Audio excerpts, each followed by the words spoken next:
بنگال والوں تم بھی، ہم یوپی والے بھی، بہار والے غلطی کر گئے، انجام بھگت رہے۔ مدرسوں پہ جا کے دیکھ لیجیے کتنے سینکڑوں مدرسوں پر بلڈوزر چل چکے۔ جرجیت صاحب بھی اپنے اٹاوا کی ایک مسجد کے سیکریٹری ہیں، اپنی مسجد میں جمعہ کا خطبہ تو میں دے سکتا ہوں، لیکن عشاء کے بعد کوئی پروگرام بھی بنا پرمیشن کے ہم نہیں کر سکتے، اور پرمیشن بھی نہیں ملتی ہے، اور ملے گی بھی تو 10 بجے سے زیادہ مائک نہیں بجا سکتے ہو، اور وہ بھی صرف اندر ہی اندر، صرف 10 بجے تک مائک صرف مسجد میں آپ کی آواز رہے، مسجد کے باہر آواز نہ جائے۔ اس کنڈیشن میں ہم اتر پردیش کے لوگ رہ رہے ہیں۔ اذانوں پہ پابندی ہو چکی ہے، کوئی دیکھ لے آج زور سے اذان۔ اب بنگال کو بھی آپ وہی بنانا چاہتے ہیں؟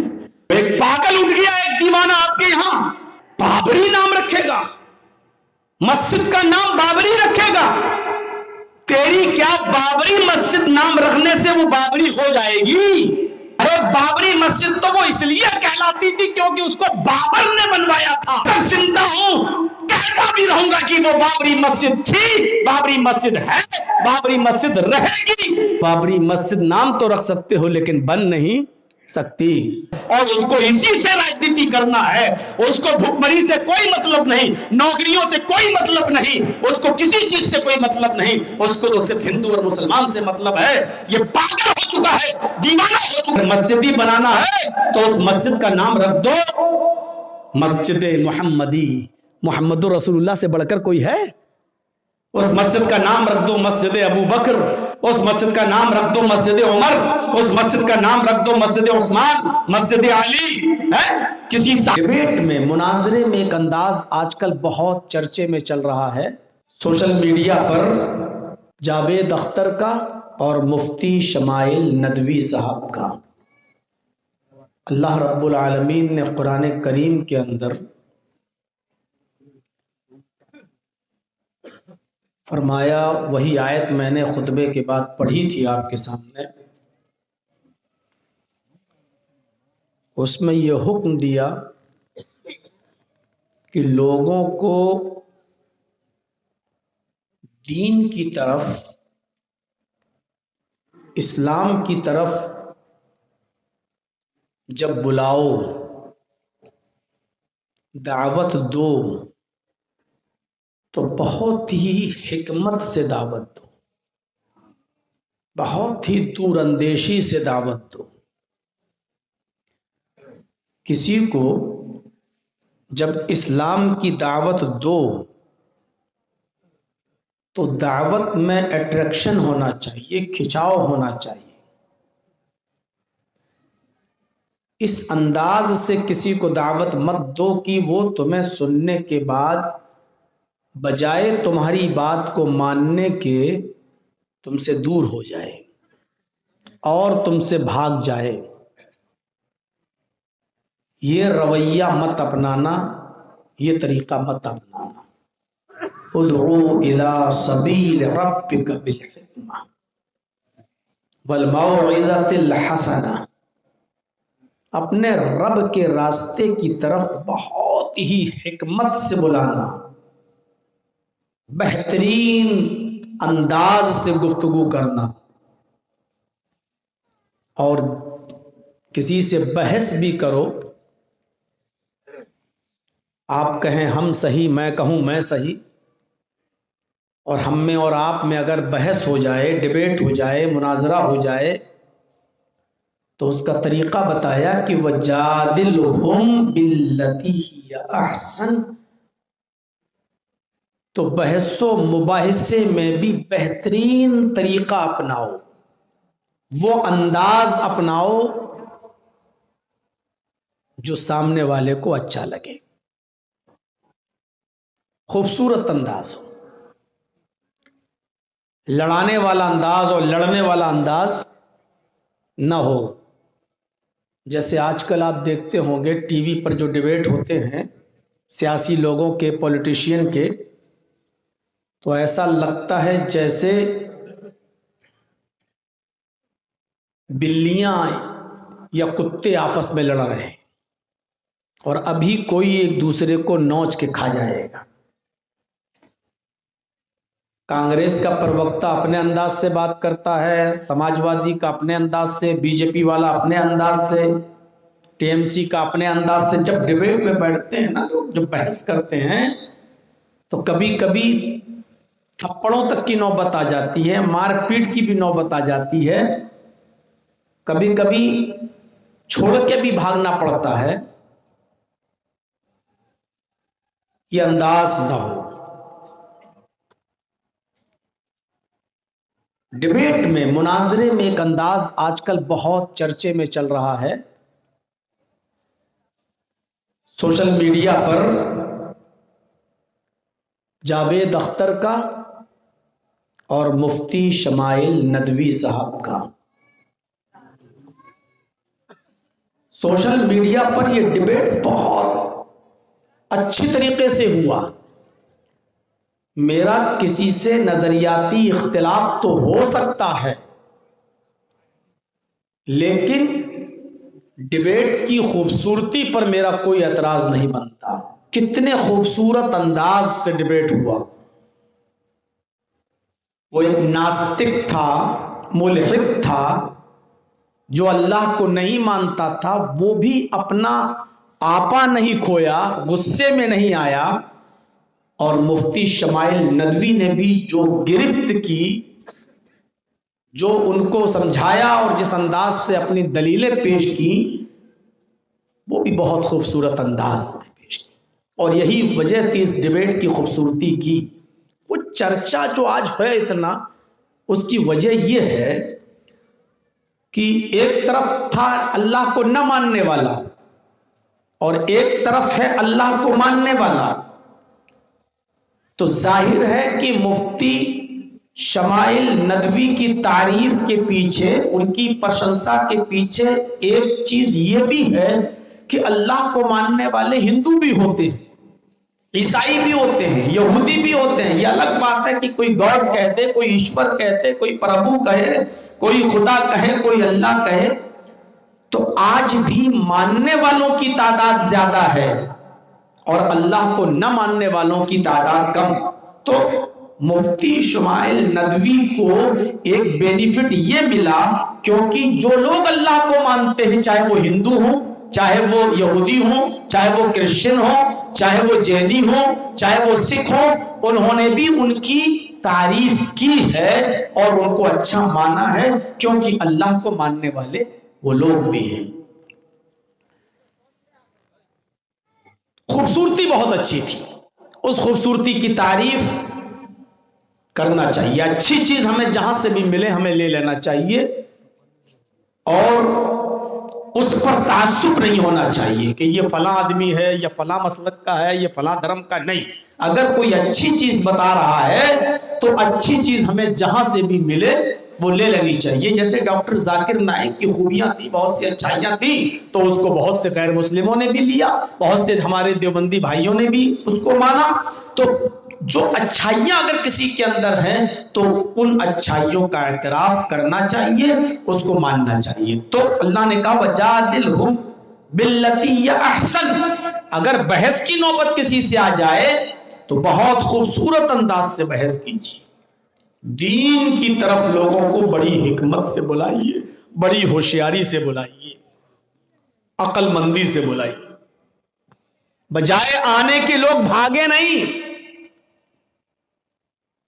اس سلسلے میں آپ کے سامنے بخاری شریف کی حدیث سے ایک واقعہ رکھنا چاہتا ہوں، جس سے آپ کو اچھی طریقے سے اندازہ ہو جائے گا کہ نبی اکرم صلی اللہ علیہ وسلم کے اندر کیا حکمت تھی اور لوگوں کو کتنی حکمت سے آپ دعوت دیتے تھے۔ بجائے بھاگنے کے وہ قریب آتے تھے، اور آپ نے یہی صحابہ کو بھی بتایا۔ ایک صحابی ہیں معاذ ابن جبل رضی اللہ تعالی عنہ، اللہ کے نبی صلی اللہ علیہ وسلم نے ایک مرتبہ ان کو یمن کا گورنر بنا کر بھیجا، ایک مرتبہ ان کو یمن کا گورنر بنا کر بھیجا۔ یمن کا گورنر. اور جب یہ یمن جانے لگے تو اللہ کے نبی صلی اللہ علیہ وسلم نے فرمایا کہ اے معاذ تم یمن جا رہے ہو، یاد رکھنا وہاں غیر مسلموں کی تعداد زیادہ ہے، تمہیں ان کو اسلام کی طرف بلانا ہے، اسلام کا نمنترن دینا ہے، اسلام کی طرف انوائٹ کرنا ہے، اسلام کی طرف تمہیں ان کو بلانا ہے. کہا میں خیال رکھوں گا اور ان کو اسلام کی دعوت دوں گا. اللہ کے نبی نے فرمایا کیسے؟ انہوں نے بتایا، آپ نے فرمایا معاذ اسلام کے اندر اسلام کی بنیاد 5 چیزوں پر رکھی گئی ہے. بنی الاسلام علی 5 شہادت ان لا الہ الا اللہ وان محمد رسول اللہ واقام الصلاۃ وایتاء الزکاۃ والحج وصوم رمضان. اسلام کی بنیاد ان 5 چیزوں پر رکھی ہوئی ہے. اگر یمن گئے اور ان لوگوں کو آپ نے اسلام کی دعوت دی اور یہ 5 چیزیں اگر آپ نے ان کو بتائیں کہ تمہارے پہلے کلمہ پڑھو، پھر نماز پڑھو، پھر روزہ رکھو، پھر زکوٰۃ بھی دو اور حج بھی کرو، یہ 5 چیزیں اگر تم ان کو بتاؤ گے تو یمن کے لوگ تمہاری طرف نہیں آئیں گے، وہ بھاگ جائیں گے، کہیں گے اتنا مشکل ہے اسلام، نماز بھی پڑھوں، کلمہ کا اقرار بھی کروں، زکوٰۃ بھی دوں، روزے بھی رکھوں، حج بھی کروں. اگر یہ 5 چیزیں تم ان کو بیک وقت دو گے، ایک ساتھ دو گے، تو وہ اسلام قبول نہیں کریں گے، مشکل سمجھ لیں گے، بوجھ سمجھ لیں گے اور بھاگ جائیں گے، اسلام کے قریب نہیں آئیں گے. تو کہا پھر کیا کریں؟ کہا اے معاذ یمن میں جانے کے بعد سب سے پہلے ان کو بتانا کہ توحید کا اقرار کرو، ایک اللہ کی عبادت کا اعلان کرو اور محمد رسول اللہ کو اللہ کا رسول مانو. ان کو سب سے پہلے کلمے کی طرف بلانا، لا الہ الا اللہ محمد رسول اللہ کی دعوت دینا. جب وہ لوگ کلمہ پڑھ لیں، لا الہ الا اللہ محمد رسول اللہ کو ایکسپٹ کر لیں، سویکار کر لیں، قبول کر لیں، اور جب آپ دیکھ لو کہ وہ اس کلمے کے اندر پکے ہو گئے، جب دیکھ لو کہ وہ اس کلمے کے اندر پختہ ہو گئے، تب تم ان سے کہنا کہ اللہ تعالیٰ نے تمہارے اوپر 5 وقت کی نماز بھی فرض کی ہے. یک بیک مت کہہ دینا. اگر 5 چیزیں تم نے ایک بار بتا دی تو کوئی نہیں آئے گا، جو آنے والا بھی ہوگا وہ بھی بھاگ جائے گا. اس لیے پہلے کلمے کی دعوت دینا، جب کلمہ ایکسپٹ کر لیں، پڑھ لیں، تب ان سے کہنا کہ تمہارے اوپر نماز بھی فرض ہے. اور جب وہ نماز کے پابند ہو جائیں، 5 وقت کی نماز پابندی سے پڑھنے لگے، تب ان سے کہنا کہ اللہ رب العالمین نے تمہارے اوپر زکوٰۃ بھی فرض کی ہے. غریبوں کا حق بہت زیادہ نہیں ہے، صرف 2.5%، 100 روپے میں 2.5 روپے. اگر استطاعت ہے، صاحب حیثیت ہے، تو 1000 روپے میں 25 روپے، 1 لاکھ میں 2500 روپے، یہ غریبوں کا حق ہے، یہ تمہیں دینا ہے. جب وہ زکوٰۃ بھی دینے لگے، تب ان سے کہنا کہ اللہ تعالیٰ نے تمہارے اوپر رمضان کے 1 مہینے کے روزے بھی فرض کیے ہیں. دیکھیے بتدریج، دھیرے دھیرے، یک بیگ نہیں، دھیرے دھیرے ان سے کہنا کہ تمہاری اوپر رمضان کے روزے بھی فرض کر دیے گئے ہیں. اور جب وہ روزے بھی رکھنے لگے اور روزوں کے پابند ہو جائیں تب تم ان سے کہنا کہ اللہ تعالیٰ نے پوری زندگی میں تمہاری اوپر ایک حج بھی فرض کیا ہے. دھیرے دھیرے جب ان کو بتاؤ گے، ایک ایک کر کے جب ان کو بتاؤ گے تو یہ لوگ اسلام کے قریب آ جائیں گے، اور ساری چیزیں ایک ساتھ بتا دو گے تو بھاگ جائیں گے.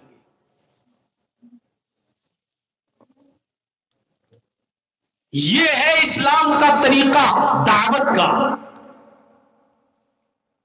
ہم کسی کو جب دعوت دیں تو بہت اصول اور دور اندیشی کے ساتھ عقل سے دعوت دیں، اور یہ سوچیں کہ ہمارا یہ طریقہ کہیں اس کو دور تو نہیں کر دے گا. ایک صحابی سبزی لے کر جا رہے تھے، مغرب کی اذان ہونے لگی، سبزی گھر میں دینا تھی، اذان کی آواز سنی تو مسجد میں چلے گئے، وضو بنایا اور نماز پڑھنے لگے. صحابی نے نماز پڑھائی امام صاحب نے. اب امام صاحب مغرب کی نماز میں سورہ بقرہ شروع کر دی. الف لام میم ذالک الکتاب لا ریب فیہ ھدی للمتقین. اب وہ 2.5 پارے کی ہے. یہ صحابی جو سبزی لے کر گئے تھے، انہوں نے سوچا کہ یہ تو 2.5 پارے کی سورت ہے. میرے بچے بھوکے ہیں گھر پہ، میں سبزی لے کے جا رہا ہوں، جب بنے گی تب وہ کھائیں گے، اور ان کے پیچھے اگر نماز پڑھتے رہے تو بیوی بھی بھوکی رہے گی، بچے بھی. یہ نماز توڑ دی، نماز توڑ دیے. علامہ ابن القیم نے زاد المعاد میں لکھا نماز چھوڑ دیے اور سیدھے گھر چلے گئے، اور گھر پہ جا کر سبزی دی، اور وہاں جا کے انہوں نے گھر پہ نماز پڑھ لی. صبح ان کی شکایت پہنچی اللہ کے نبی کے پاس کہ وہ نماز پڑھ رہے تھے، پڑھتے پڑھتے نیت توڑ کے بھاگ گئے. اللہ کے نبی نے بلایا، ادھر آؤ. آئے، تم نماز پڑھتے پڑھتے نماز چھوڑ کے چلے گئے، ایسا کیوں کیا تم نے؟ تب انہوں نے بتایا کہ اللہ کے رسول میرے بچے بھوکے تھے، میری بیوی نے سبزی منگائی تھی، میں سبزی لے کے جا رہا تھا، اذان ہو گئی، میں مسجد میں گھس گیا، مجھے کیا معلوم کہ 2.5 پارے کی سورت لے کے بیٹھ جائیں گے.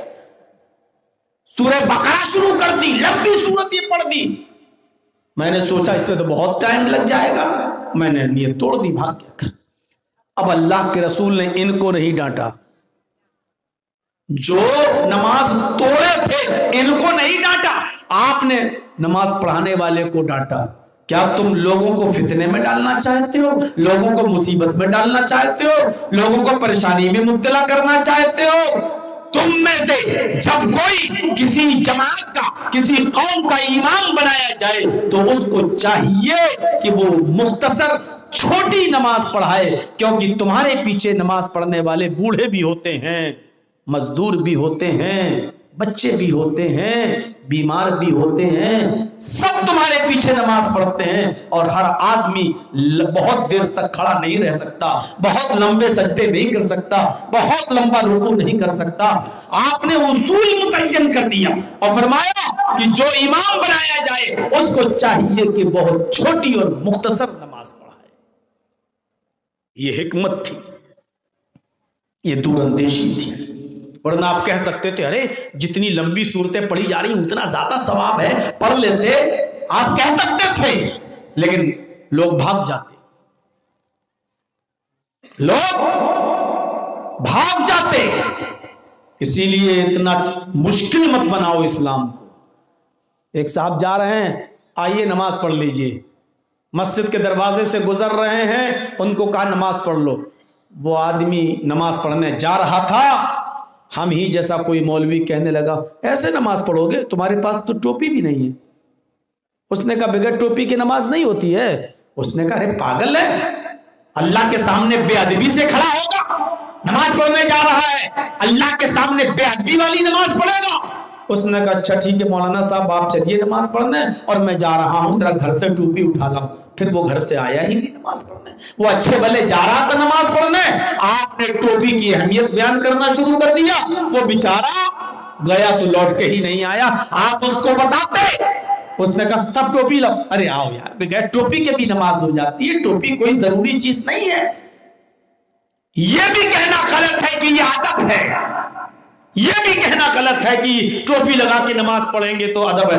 ارے پوری قرآن کی ساری صورتیں پڑھ ڈالو، حدیث کی ساری کتابیں پڑھ ڈالو، ٹوپی کا لفظ ہی نہیں آیا حدیث میں، القلنسو ہے ہی نہیں حدیث میں۔ زیادہ سے زیادہ آپ اتنا کہہ سکتے ہو کہ یہ زینت ہے، چلو ہم اگر لگا لیتے ہیں اور سر ڈھک لیتے ہیں تو کیا، ہاں آپ زینت سمجھ کے جا سکتے ہیں، کیونکہ اللہ کے رسول نے عمامہ پہن کر نماز پڑھی ہے۔ آپ سر ڈھکتے تھے لیکن آپ نے عمامہ اتار کر بھی نماز پڑھی ہے، آپ نے عمامہ اتار کر بھی نماز پڑھی ہے۔ عمامہ اتارا، منبر کے اوپر رکھ دیا اور آپ نے ننگے سر نماز پڑھائی۔ صحابہ نے کہا اللہ کے نبی آج عمامہ موجود تھا پھر بھی آپ نے نماز، آپ نے کہا میں یہ بتانے کے لیے، یہ سکھانے کے لیے کہ نماز ایسے بھی ہو جاتی ہے۔ اب کوئی کہے ٹوپی نہ ہو تو کوئی بات نہیں، بغیر ٹوپی کے ہو جاتی ہے۔ ارے ٹوپی ہوتے ہوئے بھی ٹوپی کو اتار کر اگر آپ نماز پڑھیں گے تو نماز میں کوئی فرق نہیں پڑے گا، اس کے ثواب میں بھی کوئی کمی نہیں آئے گی۔ اور ایسا آدمی اگر سوال کرے تو کہہ دینا کہ جب حج کرنے جاتے ہیں، طواف کرتے ہیں، سر ڈھکا رہتا ہے، سر کھلا رہتا ہے، اگر اس وقت کوئی آدمی سر ڈھک کے نماز پڑھ لے تو نماز پڑھتا ہے کہ نہیں پڑھتا ہے؟ طواف کرتے کرتے نماز کا ٹائم ہو جائے، اب وہ جو اوڑھے ہوئے اوپر اس کو بھی سر پہ نہیں رکھ سکتا ہے، اگر اس نے احرام اٹھا کر سر پہ رکھا تو اس کے اوپر ایک دم واجب ہو جائے گا، ایک قربانی اس کو دینا پڑے گی۔ آپ سر نہیں ڈھک سکتے، اگر وہاں بغیر سر کھلے ہوئے بغیر ٹوپی کی نماز ہو جاتی ہے اتنی بڑی مسجد و خانے کعبہ میں، تو آپ کی مسجدوں میں بغیر ٹوپی کی نماز کیوں نہیں ہوتی؟ بحث مت کریے، اور کرنا ہو تو بہت خوبصورت انداز میں، اتنی بڑی مسجد میں نماز ہو جاتی ہے، حج کے دنوں میں ہو جاتی ہے، سر کھلا رہے تو ہو جاتی ہے، وہاں سر ڈھک لو تو قربانی تمہاری اوپر ضروری ہو جاتی ہے، تو پھر آپ بتائیے وہاں کیسے ہو جاتی ہے؟ آپ اچھے انداز میں اس سے گفتگو کر کے اس کو سمجھائیے۔ میرے بھائیوں، آپ نے اس کو مشکل بنا دیا، چلیے ٹوپی لے کے آئیے، اس کے بعد نماز پڑھیے۔ اب وہ بیچارہ گیا گھر سے آئے، آپ نے اتنا مشکل بنا دیا کہ بجائے آنے کے وہ بھاگ اور گیا، وہ بھاگ گیا۔ تو بہت ہوشیاری کے ساتھ اور دور اندیشی کے ساتھ لوگوں کو دین کی طرف بلائیے۔ اللہ کے نبی جناب محمد رسول اللہ صلی اللہ علیہ وسلم کے پاس ایک مسئلہ آیا، ایک صاحب تھے، اللہ کے نبی میرے پاس قربانی کا ایک جانور ہے لیکن وہ 1 سال کا تو ہو چکا ہے لیکن دانتا نہیں ہے۔ وہ 2 دانت ہوتا ہے نا، آپ کے ہاں دیکھا جاتا ہوگا خصی جانور میں، تو وہ 2 دانت کا نہیں ہوا، دانتا نہیں ہے۔ میں بہت غریب آدمی ہوں اور دوسرا جانور خریدنے کی طاقت نہیں ہے، تو آپ نے سوچا کہ اس آدمی کا دل نہ ٹوٹے، آپ نے اس سے فرمایا تمہیں کافی ہے، یعنی تمہارے پاس دوسرا جانور خریدنے کی طاقت بھی نہیں ہے اور تم غریب انسان ہو، اس لیے تم کر لو، اسی 1 سال کے بچے کی قربانی تم کر لو۔ لیکن آپ نے فرمایا تمہارے بعد کسی اور کے لیے پھر جائز نہیں ہوگا۔ آپ نے یہ بھی کہہ دیا تمہارے لیے جائز، وہ بھی صرف آج، یعنی قربانی کا دن کر لو، لیکن آج کے بعد تمہارے علاوہ پھر کسی اور کے لیے جائز نہیں ہوگا۔ یہ حدیث کلیئر کر رہی ہے کہ آپ نے یہ بھی کہہ دیا کہ اب کسی اور کے لیے نہیں ہوگا، اب قیامت کی صبح تک بنا داتا جانور کی قربانی نہیں ہوگی، چاہے وہ 5 سال کا ہی کیوں نہ ہو جائے جانور، اگر وہ داتا نہیں ہے تو اس کی قربانی نہیں ہوگی۔ لیکن آپ نے حکمت سے کہا تم کر لو، آج تمہارے لیے جائز، لیکن آج کے بعد تمہارے علاوہ کسی اور کے لیے جائز نہیں ہوگا۔ میرے بھائیوں، یہ حکمت تھی نبی اکرم صلی اللہ علیہ وسلم کی، اور پھر آپ نے آپشن دے دیا کہ اگر کسی کو 2 دانت کا جانور نہ ملے تو پھر وہ بھیڑ کر لے، جزاۃ من الزان، بھیڑ کا بچہ بھیڑ ہے اور وہ بھی 1 سال کا ہو، اگر وہ دانتا نہیں ہے تو چلے گا۔ بہت سے لوگ بھیڑ کا 6 مہینے کا بچہ کر لیتے ہیں، وہ نہیں چلے گا۔ قربانی میں 6 مہینے کا بھیڑ نہیں چلے گا، 1 سال کا بھیڑ کا بچہ چلے گا، اگر وہ دانتا نہیں ہے 2 دانت کا، لیکن کنفرم ہے کہ وہ 1 سال کا ہو گیا تو اس کی قربانی جائز ہے، دے سکتے ہیں، لیکن بکرے کی نہیں دے سکتے ہیں آپ جب تک کہ وہ 2 دانت کا نہ ہو جائے۔ یہ تو ایک ضمنی بات آ گئی۔ میں بتانا یہ چاہتا تھا کہ دین کو مشکل مت بنائیے ورنہ لوگ بھاگ جائیں گے۔ امام صاحب، حاجی صاحب ہیں بیچارے، امام صاحب گئے گھر پہ، اب حاجی صاحب کو نماز پڑھانے کا موقع مل گیا، صاحب کوئی نہیں آپ ہی نماز پڑھا دو۔ اب حاجی صاحب نے دیکھا ایک دن نماز پڑھانے کا موقع ملا، ساری قابلیت نماز میں دکھا رہے ہیں، لمبی لمبی صورتیں پڑھ رہے ہیں تاکہ گاؤں والے محلے والے یہ سوچیں کہ ہمیں بھی بہت زیادہ قرآن معلوم ہے، ماشاءاللہ ہمیں بھی بہت زیادہ قرآن یاد ہے۔ لوگوں کو فتنے میں مت ڈالیے۔ ادعو الی سبیل ربک بالحکمت والموعظۃ الحسنہ، لوگوں کو بہت ہوشیاری کے ساتھ، عقل مندی کے ساتھ دین کی طرف بلائیے۔ یہ شراب جو حرام ہوئی ہے یہ بھی ڈائریکٹ نہیں ہوئی ہے، ڈائریکٹ نہیں ہوئی ہے۔ اگر اللہ کے رسول صلی اللہ علیہ وسلم شراب کو ڈائریکٹ حرام کر دیتے تو کوئی چھوڑتا ہی نہیں، لوگ دین سے بکھر جاتے اور بھاگ جاتے، بھاگ جاتے۔ شراب کی دھیرے دھیرے نفرت ڈالی گئی لوگوں کے دلوں میں۔ جانتے ہو پہلے کیا کہا گیا؟ پہلے کہا گیا لوگ آپ سے شراب اور جوئے کے بارے میں سوال کرتے ہیں، یسألونک عن الخمر والمیسر، اے محمد صلی اللہ علیہ وسلم لوگ آپ سے شراب اور جوئے کے بارے میں سوال کرتے ہیں، قل فیہما اسم کبیر ومنافع للناس، اے محمد صلی اللہ علیہ وسلم آپ لوگوں سے کہہ دیجئے کہ ان دونوں کا گناہ بہت بڑا ہے، لیکن اس شراب کے اندر اور جوئے کے اندر کچھ فائدے بھی ہیں۔ آپ لوگ یہ مت سوچنا کہ قرآن میں آیا ہے کہ کچھ فائدے بھی ہیں تو فائدہ تو لے لو۔ روزانہ پولیس آ رہی ہے، براؤن شوگر والوں کو پکڑ کے لے کے بھی جا رہی ہے، جیل میں بھی جا رہے ہیں، مولانا جرجیس سے کوئی چیز چھپی نہیں ہے، سب پتہ چل رہا ہے۔ کیا حالات ہو گئی ہے ہماری۔ وَمَنَافِعُ لِلنَّاسِ، اس میں یعنی شراب میں اور جوئے میں کچھ نفع بھی ہے۔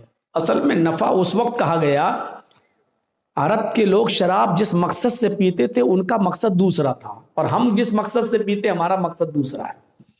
عرب کے لوگ جب شراب پیتے تھے تو وہ غریبوں میں، مسکینوں میں کچھ دینا چاہتے تھے، جیسے 500 روپے ہم دے رہے، تکلیف ہو رہی ہے یار، بڑی محنت سے کمایا ہے، 500 روپے ایک جھٹکے میں چلے جائیں گے، ابھی مسجد کا چندہ ہو رہا ایک جھٹکے میں چلے، ارے دن بھر میں ہم نے رکشہ چلایا اور 500 روپے ابھی دے دیں ایک جھٹکے میں چلے جائیں گے۔ تو وہ شراب پی لیتے تھے تو شراب کے نشے میں 500 نہیں 1000 دے دیتے تھے لوگ۔ وہ اس لیے شراب پیتے تھے کہ شراب کے نشے میں ہمیں تکلیف نہیں ہوگی خرچ کرنے میں۔ ہم جوا کھیلتے ہیں جیتنے کے لیے، اور وہ جوا کھیلتے تھے ہارنے کے لیے، ایسے ہاریں گے تو تکلیف ہوگی۔ جرجیت صاحب جوا کھیلنا ہے اپنے سے غریب آدمی سے، تو شراب پی کے جوا کھیل رہے ہیں، اگر ہار جائیں گے تو تکلیف نہیں ہوگی، ہار کے چلو ایک غریب کا فائدہ ہو جائے گا، ایسے ہاریں گے تو تکلیف ہوگی، شراب کے نشے میں ہار جائیں گے تو تکلیف نہیں۔ اسی کو فائدہ بتایا ہے اللہ نے، کچھ فائدے بھی ہیں، اسمها اکبر من نفعہما، لیکن ان دونوں کے نقصانات، ان دونوں کا گناہ نفع سے زیادہ ہے، اور جس چیز کے اندر نقصان زیادہ ہو نفع کم ہو وہ چیز حرام ہوتی، نقصان زیادہ ہو اور نفع کم حرام۔ تو پہلے نفرت، ابھی حرام نہیں ہوئی شراب، ابھی حرام نہیں ہوئی، صرف یہ بتایا گیا کہ ان دونوں کا نقصان زیادہ ہے نفع کم ہے، تاکہ لوگ یہ سمجھ لیں کہ یہ نقصان دہ چیز ہے، لیکن ابھی حرام نہیں ہوئی۔ اب سنیے، ایک صحابی ہیں عبد الرحمن ابن عوف، انہوں نے 2-3 صحابیوں کی دعوت کر دی اپنے یہاں کھانا کھلانے کے لیے، آؤ۔ حضرت علی بھی گئے اور بھی 2-3 صحابی وہاں پہنچ گئے، کھانا کھایا۔ کھانا کھانے کے بعد شراب کا دور چلا۔ شراب حرام نہیں ہوئی تھی، اس لیے شراب کا دور چلا، شراب پی گئی، اور شراب جب پی لی تو نشہ آ گیا، گھوم گئی، دماغ میں چڑھ گئی، اور جب دماغ پہ چڑھی اسی وقت مغرب کی نماز کا وقت ہو گیا۔ اب نماز بھی نہیں چھوڑ سکتے، ایک صحابی نماز پڑھا رہے ہیں اور بقیہ صحابہ پیچھے نماز پڑھ رہے ہیں، اور مغرب کی نماز میں غیر المغضوب علیہم ولا الضالین گاڑی سے ہی چلی یہاں تک۔ اس کے بعد جو صحابی نماز پڑھا رہے ہیں شراب کے نشے میں کیا کہہ رہے ہیں؟ قُلْ يَا أَيُّهَا الْكَافِرُونَ، سورت ایسے ہے نا، قُلْ يَا أَيُّهَا الْكَافِرُونَ لَا أَعْبُدُ مَا تَعْبُدُونَ، یہی ہے۔ اب وہ کیا پڑھ رہے ہیں؟ قُلْ يَا أَيُّهَا الْكَافِرُونَ نَحْنُ نَعْبُدُ مَا تَعْبُدُونَ، نشے میں ہے، ترجمہ ہی بدل گیا ہے۔ کیا کہہ دو، کیا اے کافرو، لا اعبد ما تعبدون، میں ان جھوٹے خداؤں کی عبادت نہیں کرتا جن کی عبادت تم کرتے ہو۔ اور وہ کیا پڑھ رہے ہیں؟ نحن نعبد ما تعبدون، ہم بھی ان جھوٹے خداؤں کو پوجتے ہیں جن کو تم پوجتے ہو، ہم بھی ان کی پرستش کرتے ہیں جن کی تم کرتے ہو۔ الٹا ہو گیا۔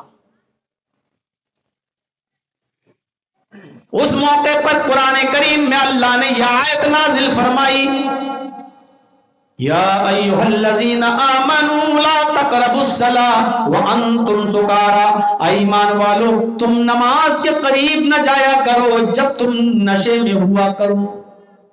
ابھی بھی شراب حرام نہیں کی، صرف وقتی طور پر روک دیا، جب نشے میں رہا کرو تو نماز مت پڑھا کرو، کیونکہ نشے میں تم الٹی سیدھی قرآن کی آیتیں پڑھنے لگتے ہو۔ اس وقت تک تم نماز نہ پڑھو جب تک تمہارے منہ سے کیا نکل رہا ہے اس کو تم سمجھنے نہ لگو، تمہیں خود ہوش نہ آ جائے کہ ہم کیا پڑھ رہے ہیں، اس وقت تک نماز نہ پڑھو۔ اب اس کا ایک فائدہ یہ ہوا کہ نماز کے وقت پہ کوئی شراب ہی نہیں پیتا تھا، جیسے 12 بج گئے، 1 بجے اذان ہوتی، اب کوئی آدمی شراب پینا چاہ رہا، نہیں، جماعت چھوٹ جائے گی، شراب پیئیں گے نشہ آ جائے گا، نشہ ہوگا تو اذان کا ٹائم ہوگا، اور نشے میں رہیں گے تو جماعت چھوٹ جائے گی، نہیں۔ تو وہ اب ظہر کے بعد اس لیے شراب نہیں پیتا تھا، کہیں زیادہ پی لی اور نشہ آ گیا تو اثر بھی چھوٹ جائے گی۔ جو کچھ بھی اب پیتا تھا تو صبح فجر کے بعد پینے لگا تاکہ تھوڑا بہت اثر آئے بھی نشے کا تو ظہر تک ختم ہو جائے، پھر ظہر کے بعد پینا چھوڑ دیا، اثر بعد پینا چھوڑ دیا۔ اس وقتی پابندی نے، اس لمیٹڈ قید نے ان آدھے سے زیادہ لوگوں کی شراب چھڑوا دی، لیکن ابھی بھی ڈائریکٹ حرام نہیں کیا۔ پھر ایک دوسرے کو گالیاں دینے لگے، انصار مہاجرین کو، مہاجرین انصار کو، شراب کے نشے میں انصاری کہنے لگے مکے سے آئے ہو، ہم نے رہنے کو تمہیں گھر دیا، کام کرنے کو تمہیں جگہ دی، کھانے کو کھانا دیا، پانی دیا، ٹھکانہ دیا، اور ہم ہی سے کہتے ہو ہم تم سے افضل ہے، ہم تم سے بہتر، اور مہاجر کہتے ہیں ہم تم سے بہتر، اللہ کے رسول ہمارے مکے میں پیدا ہوئے، ہماری برادری میں آئے، جس چیز کو ختم کرنے کے لیے نبی اکرم صلی اللہ علیہ وسلم آئے تھے، شراب کے نشے میں یہ لوگ وہی چیز کہنے لگے، ہم تم سے اونچے، وہ کہتا ہم تم سے اونچے، تلواریں نکال لی ایک دوسرے کو مارنے کے لیے، قتل کرنے کے لیے، لیکن کسی نے کسی کو قتل نہیں کیا، بیچ بچاؤ کرایا گیا۔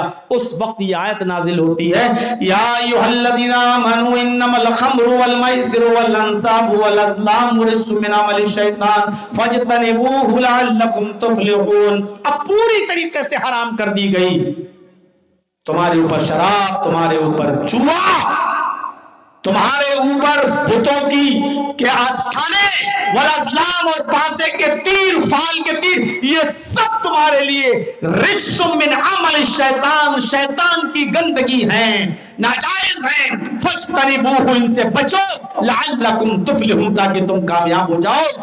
اس آیت کے بعد شراب حرام کر دی گئی۔ تو دیکھا آپ نے شراب کو حرام کرنے کے لیے کتنے طریقے اپنائے اور کب حرام کیا۔ اگر ڈائریکٹ حرام کر دیتے اللہ کے رسول صلی اللہ علیہ وسلم تو کوئی نہیں چھوڑتا، دھیرے دھیرے یہ حکمت، یہ دور اندیشی، ڈائریکٹ اگر منع کر دو گے اور کوئی چیز باپ دادا کے زمانے سے چلی آ رہی ہو تو آدمی بیک وقت نہیں چھوڑ سکتا، یک دم نہیں چھوڑ سکتا۔ تو دھیرے دھیرے اس طریقے سے بڑی حکمت کے ساتھ لوگوں کو دعوت دی گئی، تب اسلام پھیلا۔ اور یہی طریقہ بتایا اللہ نے کہ لوگوں کو بہت حکمت کے ساتھ بلائیے، بہت حکمت کے ساتھ بلائیے۔ دین کی دعوت بھی دی تو حکمت کے ساتھ، اور برائیوں کو بھی چھڑوایا تو حکمت کے ساتھ۔ پہلے کہنا کلمہ پڑھ لو، جب کلمہ پڑھنے لگے تب کہنا نماز بھی فرض، جب نماز بھی پڑھنے لگے تب کہنا روزہ بھی فرض، جب روزہ بھی رکھنے لگے تب کہنا زکوٰۃ بھی فرض، جب زکوٰۃ بھی دینے لگے تب کہنا حج بھی فرض۔ دھیرے دھیرے ایسے ہی شراب دھیرے دھیرے حرام ہوئی۔ اور ایک اور واقعہ سناتا ہوں، سنیے، بڑا دلچسپ واقعہ، آپ سنیں گے تو آپ اشعش کریں گے۔ اللہ کے نبی جناب محمد الرسول اللہ صلی اللہ علیہ وسلم کے پاس ایک شخص آیا، نیا نیا مسلمان ہوا تھا، اور آ کر کہتا ہے، اے اللہ کے نبی، میرے اندر 4 برائیاں پائی جاتی ہیں، 4 گناہ پائے جاتے ہیں، میں چاروں نہیں چھوڑ سکتا۔ دیکھیے نبی سے کہہ رہا، اور کہہ بھی رہا 4 گناہ ہیں میرے اندر، 4 برائیاں ہیں میرے اندر، لیکن یہ بھی کہہ رہا ہے کہ میں چاروں نہیں چھوڑ سکتا، ایک چھوڑ دوں گا بس۔ آپ بتائیے کس کو چھوڑوں؟ اللہ کے نبی ڈانٹ سکتے تھے، احسان کرنے آیا ہے میرے اوپر، چھوڑنا ہے تو چاروں چھوڑ، کیوں نہیں چھوڑتا؟ چاروں چھوڑ۔ لیکن وہ خود کہہ رہا ہے کہ 4 برائیاں تو ہیں میرے اندر، لیکن میں چاروں نہیں چھوڑ سکتا۔ آپ اگر کہیں گے تو آپ کے کہنے سے ایک چھوڑ دوں گا بس۔ آپ نے اس کو بھگایا نہیں، دور اندیشی دیکھیے، حکمت دیکھیے، آپ نے اس کو بھگایا نہیں۔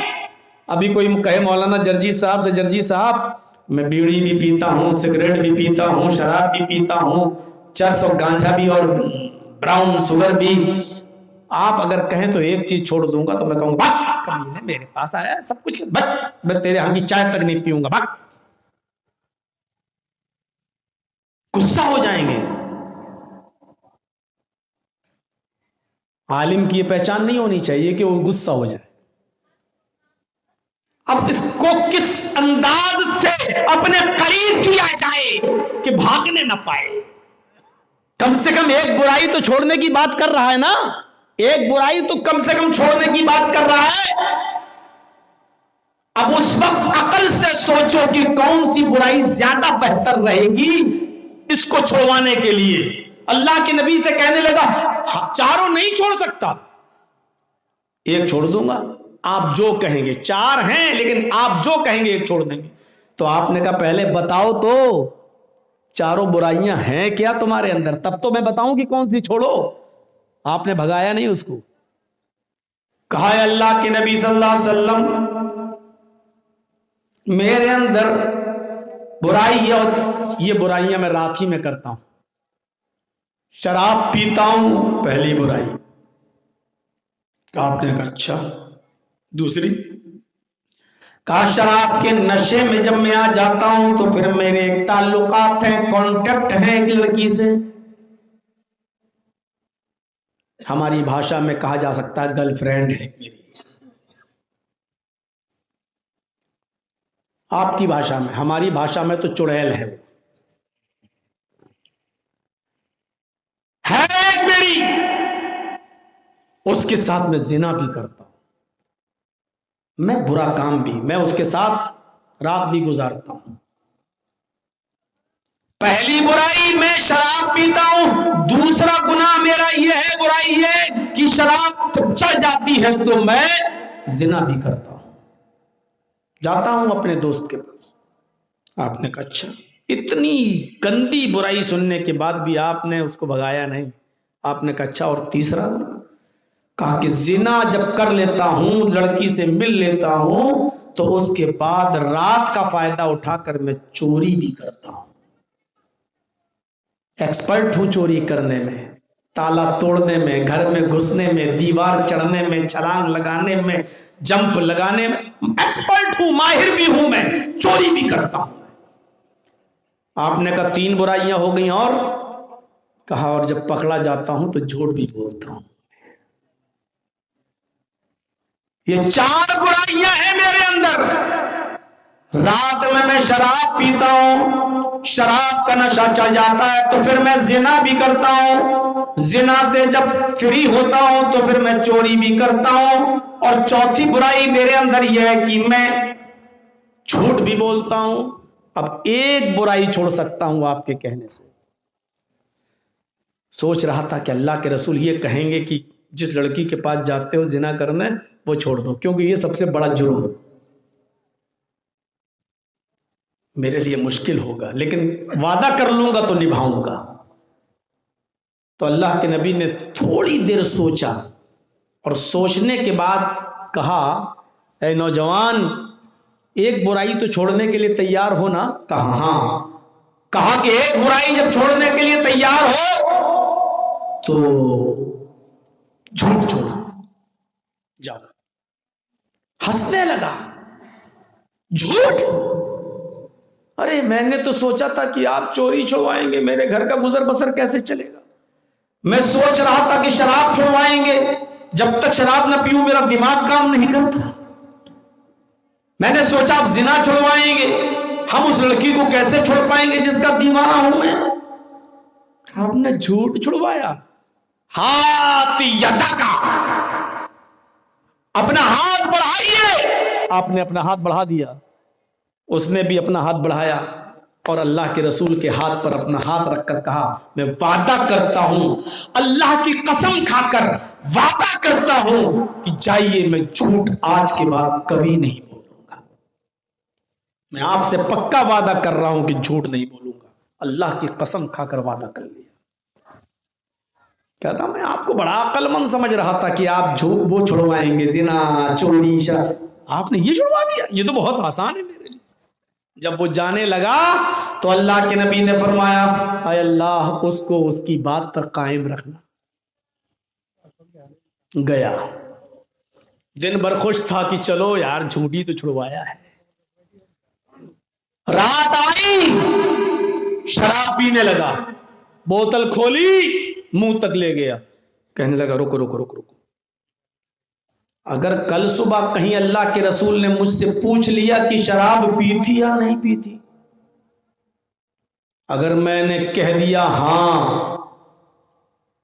تب تو کسی گواہ کی ضرورت ہی نہیں ہے۔ جب میں خود قبول کر لوں کہ میں نے پی تھی، تب تو گواہ کی ضرورت ہی نہیں ہے، پھر تو کوڑے لگائے جائیں گے مجھے۔ 40 درے کون کھائے گا؟ نہیں کھاؤں گا۔ اور اگر میں نے کہہ دیا کہ نہیں میں نے شراب نہیں پی تھی، تو یہ جھوٹ ہو جائے گا۔ میں نے اللہ کے رسول سے وعدہ کیا ہے، اور وہ بھی اللہ کی قسم کھا کر۔ لوگ پہلے اللہ کی قسم پر کتنا اعتبار کرتے تھے اور اس کا کتنا خیال رکھتے تھے۔ اس نے کہا اگر میں نے کہہ دیا ہاں شراب پیتی تو 40 کوڑے مارے جائیں گے، اور اگر میں نے کہہ دیا نہیں پیتی تو یہ جھوٹ ہو جائے گا، اور میں جھوٹ نہ بولنے کا وعدہ کر کے آیا ہوں اللہ کے نبی صلی اللہ علیہ وسلم سے۔ بہت سوچا، کہنے لگا چلو شراب پیتا ہی نہیں، ایک چیز نہیں پیوں گا تو کیا ہوا، چلو چھوڑ دیتا ہوں۔ ایک برائی چھوٹ گئی۔ اب رات میں لڑکی کے پاس گیا، ملاقات کیا۔ الفاظ تو یہ ہے کہ دونوں تیار ہو گئے غلط کام کے لیے، لیکن سوچنے لگا اگر اللہ کے رسول نے کل یہ سوال کر لیا کہ بول لڑکی سے ملا تھا یا نہیں ملا تھا، زنا کیا تھا یا نہیں کیا تھا، اگر میں نے کہہ دیا ہاں تو کنوارا ہوں 100 کوڑے مارے جائیں گے۔ ایک کوڑا تو کھانے کی ہمت نہیں، 100 کیسے کھائیں گے؟ کسی گواہ کی ضرورت نہیں، جب میں خود جرم قبول کر لوں گا تو کسی گواہ کی ضرورت نہیں، 100 کوڑے مارے جائیں گے، اور اگر میں نے کہہ دیا نہیں تو یہ جھوٹ ہو جائے گا، اور میں اللہ کے رسول سے وعدہ کر کے آیا ہوں، وہ بھی قسم کھا کر کے میں جھوٹ نہیں بولوں گا۔ اس نے لڑکی کو دھکا دیا، ہٹ، تیرے ساتھ سوتا ہوں تب بھی پھنس رہا ہوں، نہیں سوتا ہوں تب بھی پھنس رہا ہوں، چل ہٹ، نہ سونا بہتر ہے، اللہ کے رسول سے میں جھوٹ نہیں بول سکتا، چھوڑ دیا۔ ارے پیٹ بھی تو پالنا ہے ماں باپ کا، بھائی بہنوں کا، چوری کرنے کے لیے گھر میں گھس گیا، ایکسپرٹ تھا، گھس گیا، چوری کر بھی لیا، سامان پیک بھی کر لیا، باہر آنے والا ہوا، سوچنے لگا اگر اللہ کے رسول نے کہا کہ چوری کی تھی یا نہیں کی تھی کل، اور میں نے کہہ دیا کہ ہاں، تو میرا ہاتھ کاٹا جائے گا، قبول کر رہا ہوں اپنے جرم کو، ہاتھ کاٹ دیا جائے گا، اور کہہ دیا نہیں تو یہ جھوٹ ہو جائے گا، جہاں سے سامان چرایا تھا اسی جگہ رکھ دیا، واپس کر دیا، کہا میں چوری بھی نہیں کروں گا۔ گھر آ گیا، پوری رات سوچتا رہا یہ کیا چھڑوایا اللہ کے رسول نے مجھ سے۔ فجر کی آذان ہوئی، نماز پڑھنے چلا گیا، اللہ کے نبی نے سلام پھیرا، اس نوجوان کو پہلی صف میں دیکھا، آپ نے اس کو بلایا اپنے پاس، نوجوان کہو آج کی رات کیسی گزری؟ کہتا ہے اللہ کے رسول جب آپ نے مجھ سے کہا کہ جھوٹ چھوڑ دو تو میں سوچنے لگا کہ آپ نے کوئی عقل مندی کا کام نہیں کیا، آپ نے مجھ سے کوئی بڑی چیز نہیں چھڑوائی، لیکن جھوٹ کیا چھڑوایا، میری شراب بھی چھوٹ گئی، زنا بھی چھوٹ گیا، اور چوری بھی چھوٹ گئی، پورا واقعہ بیان کر کے اللہ کے نبی نے فرمایا کہ میں جانتا ہوں جھوٹ ہی تمام برائیوں کی جڑ ہے، تم نے جھوٹ میں نے چھڑوایا اور اس سے ساری برائیاں چھوٹ گئیں۔ آپ کہہ سکتے تھے نہیں زنا بھی چھوڑ، چوری بھی چھوڑ، اور شراب بھی چھوڑ، زنا بھی، جب تک ساری برائیاں نہیں چھوڑے گا تو مسلمان نہیں ہو سکتا۔ آپ چاہتے تو یہ کہہ سکتے تھے، وہ بھاگ جاتا، پھر سے بدل جاتا، مرتد ہو جاتا، کافر ہو جاتا، اسلام کے قریب نہیں آتا، لیکن آپ نے اس کو کتنی خوبصورتی کے ساتھ، کتنی خوبصورتی کے ساتھ اس سے کہا، سوچا کہ کون سی برائی چھڑواؤں، ایک برائی چھڑوائی، چاروں برائی چھوڑ بیٹھا۔ یہ ہے کسی کو دین کی دعوت دو، اس میں بھی ہوشیاری ہو، حکمت ہو، دور اندیشی ہو، عقل مندی ہو، اور کسی سے برائیاں چھڑوائی جائیں تو اس میں بھی دور اندیشی ہو، عقل مندی ہو۔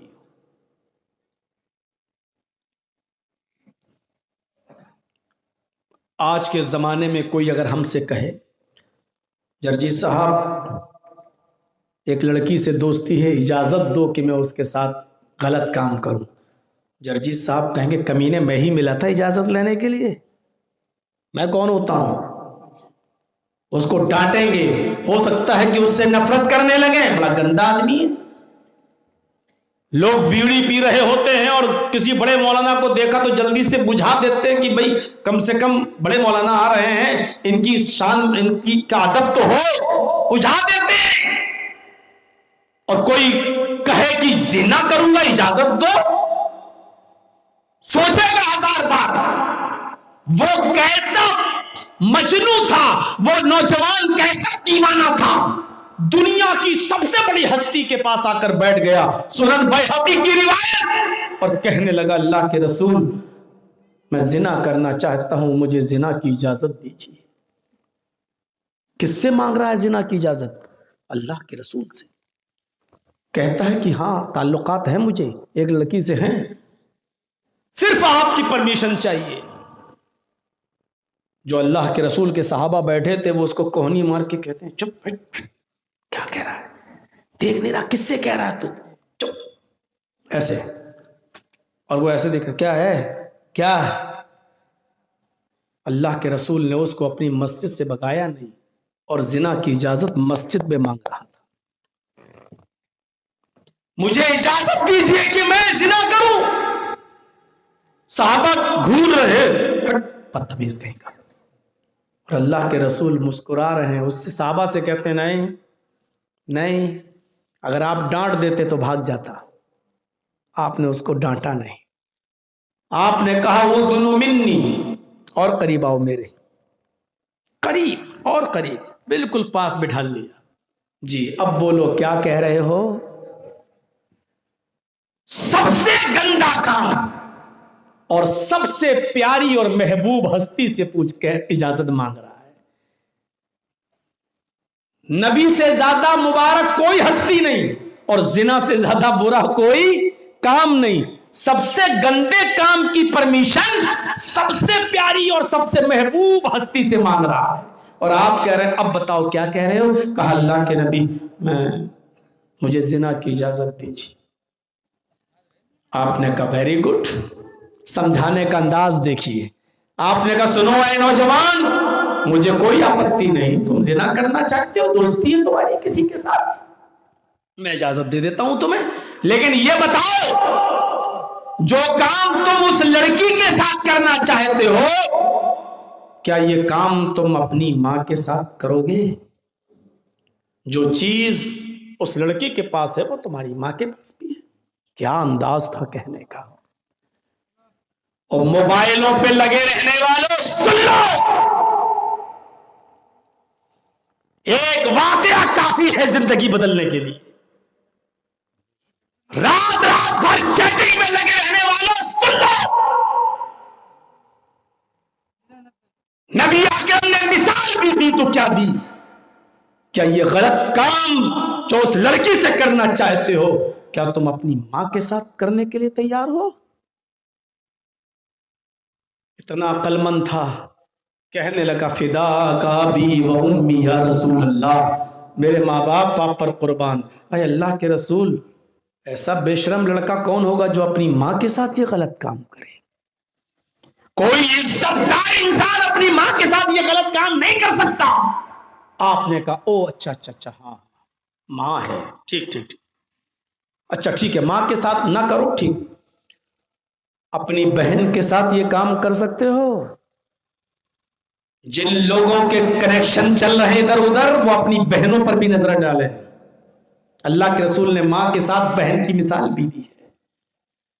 رات رات بھر باتیں کرنے والوں، اس مثال کو جرجیز کی تقریر سننے کے بعد جب لحاظ کے اندر سونا تو سوچنا ضرور، نبی اکرم کی مثال سوچنا ضرور، اندر سے جھجوڑے گی۔ یہ الگ بات ہے کہ میری تقریر کے بعد یہی سب چھوڑ کے چلے جاؤ گے، اثر کچھ نہیں ہوگا، جب 25 سال سے نہیں ہوا تو آج کیا ہوگا؟ لیکن سوچئے گا ضرور۔ ٹھیک ہے، ماں کے ساتھ کوئی عزت دار لڑکا یہ غلط کام نہیں کر سکتا، تم اپنی بہن کے ساتھ تو یہ کام کر سکتے ہو۔ جو چیز اس لڑکی کے پاس ہے وہ تمہاری بہن کے پاس بھی ہے۔ کلیجے پہ چوٹ لگی نہیں، پھر چیخ اٹھا، سنن بیہقی کے الفاظ، فدا کا ابی و امی یا رسول اللہ، اے اللہ کے رسول، عزت دار لڑکا اپنی بہن کے ساتھ بھی یہ نہیں کر سکتا۔ آپ نے کہا اچھا ہاں بہن کے ساتھ بھی نہیں کر سکتا، ٹھیک ہے، اپنی بیٹی کے ساتھ یہ کام کرو گے؟ جو اس کے پاس ہے وہ تمہاری بیٹی کے پاس بھی۔ کہا نہیں، میرے ماں باپ آپ پر قربان، اے اللہ کے رسول، ایسا عزت دار کون ہے جو اپنی بیٹی کے ساتھ یہ کرے؟ آپ نے کہا اچھا، اپنی ماں کی بہن کے ساتھ کرو گے، یعنی خالہ کے ساتھ یہ کام کر سکتے ہو؟ کہا نہیں اللہ کے رسول، خالہ کے ساتھ کون یہ کام کر سکتا ہے؟ نہیں کروں گا۔ آپ نے کہا اچھا، اپنی ماں کی بہن کے ساتھ نہیں، اپنے باپ کی بہن کے ساتھ یہ کام کر سکتا ہے، پھوپھی کے ساتھ؟ کہا نہیں۔ اب آپ نے پھر سمجھاتے ہوئے کہا جس لڑکی کے ساتھ تو زنا کی اجازت مانگ رہا ہے وہ کسی کی ماں ہے، کسی کی بہن ہے، کسی کی بیٹی ہے، کسی کی خالہ ہے، کسی کی پھوپھی، ارے کچھ تو ہے کسی کی۔ جب تو نہیں برداشت کر سکتا ہے، تجھے گوارا نہیں ہے، تو اس کو یہ کیسے گوارا ہوگا کہ کوئی میری بیٹی کے ساتھ، میری بہن کے ساتھ، میری خالہ کے ساتھ، میری پھوپھی کے ساتھ کوئی غلط کام کرے؟ کیا اس کو گوارا ہوگا؟ اس کو برداشت ہوگا؟ کہنے لگا اللہ کے رسول میری سمجھ میں آ گیا، میں تو چیخ چیخ کے بول رہا ہوں، اللہ کے رسول نے جب اس کو سمجھایا تو چیخے نہیں تھے، چلائے نہیں تھے، آپ اس کو بالکل اس طرح کہہ رہے تھے، اچھا ہاں ماں کے ساتھ نہیں کر سکتے، بہن کے ساتھ نہیں کر سکتے ہو، بیٹی کے ساتھ نہیں، تو وہ کیسے برداشت کرے گا؟ میرے نوجوان بتا، ساتھی بتا، کیسے برداشت کرے گا؟ اتنا کہنا تھا کہ اللہ کے رسول میں سمجھ گیا، میرے لیے دعا کیجئے اللہ میری نظروں کی حفاظت فرمائے۔ حدیث کے الفاظ، اللہ کے رسول نے اس کے سر پر ہاتھ پھیرا اور سر پر ہاتھ رکھ کر کہا، اللہ اس نوجوان کی نظروں کی حفاظت فرما۔ اس نوجوان کا بیان ہے کہ اس دن کی تاریخ سے جب تک میں زندہ رہا، اللہ کے نبی نے تو فرمایا کہ اس کی نظروں کی حفاظت فرما، اس دن کی تاریخ سے کسی لڑکی کے اوپر تو دور، کسی حرام چیز کے اوپر پھر میری نظر نہ پڑی۔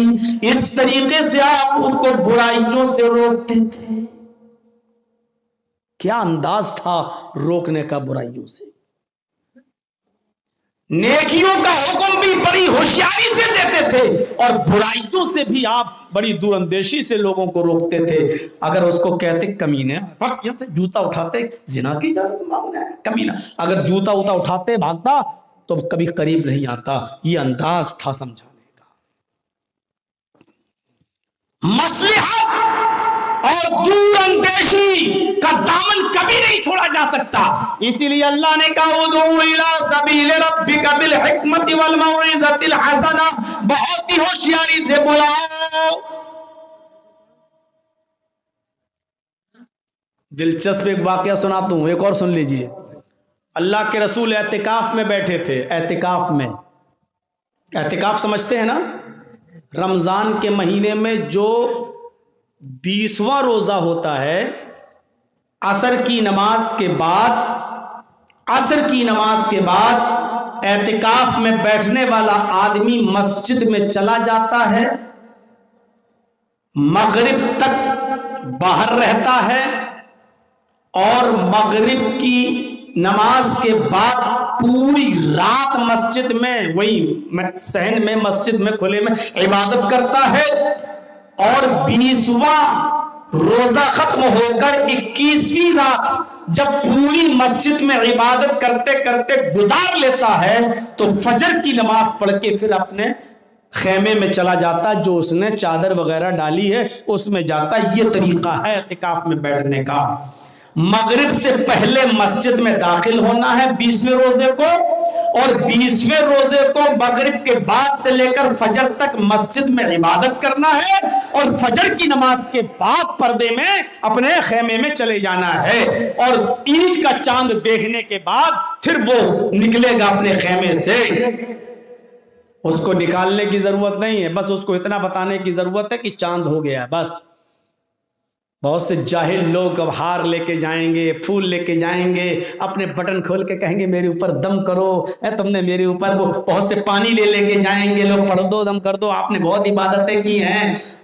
یہ جہالت ہے، جس نے دن بیچارہ وہ اعتکاف میں رہا، آپ نے اس کی ساری عبادتوں کو بیکار کر دیا، پھول ڈال کے، مالائیں ڈال کے، ہار ڈال کے۔ کیوں؟ آپ کون ہوتے ہیں اس کو نکالنے جانے والے؟ کون ہوتے ہیں آپ؟ اس کو بتا دیجئے صاحب چاند ہو گیا ہے، وہ اپنے آپ نکلے گا اور اپنے گھر چلا جائے گا۔ آپ اس کو نکالنے کے لیے جائیں گے؟ حج کر کے آیا ہے کیا؟ آپ اس کا استقبال کرنے کے لیے جائیں گے؟ میرے بھائیوں، یہ طریقہ صحیح نہیں ہے۔ اس کو بتا دیجئے صاحب چاند ہو چکا ہے، خبر آ چکی ہے، اب آپ نکل سکتے ہیں۔ وہ اپنا بوریا بستر باندھے اور سیدھے اپنے گھر آ جائے۔ یہاں جہالت یہ ہے کہ پھونکے ڈلوائیں گے، دم کروائیں گے، اور کیا چیزیں ہوتی ہیں، اور اس کو ویڈیو بنا کے اس کو واٹس ایپ پہ اور ڈالا جاتا ہے، فیس بک پہ اور ڈالا جاتا ہے۔ اللہ کے نبی اعتکاف میں بیٹھے ہوئے ہیں، اعتکاف کے اندر آپ کی 2 بیویاں آپ سے ملنے آئیں۔